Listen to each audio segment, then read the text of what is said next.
ကျွန်တော်တို့လည်းဒီကျွန်တော်တို့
မသိသလိုကွယ်လန်းသွားရတဲ့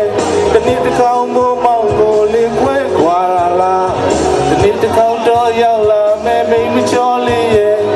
ရောက်တဲ့နေ့ရောက်သူရေသွားပဲကြမယ်ရုံးတဲ့မိုးပြီးဆိုရင်တမန်နဲ့ရဲ့ဒီအောင်မိုးမောင်ကိုလေးဆုံးခွာလာယူကြမိုးလေးကတော့တယောက်သူလေးကတော့ချစ်စရာရင်ကျပြပြလာပြောတယ်မင်းတို့နဲ့မောင်ဘဝကိုရှုံးမပေးနဲ့စကားကောင်းပြောချင်တဲ့မိန်းကလေးလေးရဲ့ငါလေးနဲ့တယောက်တူရေသွားပတ်ကြမယ်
Let's go.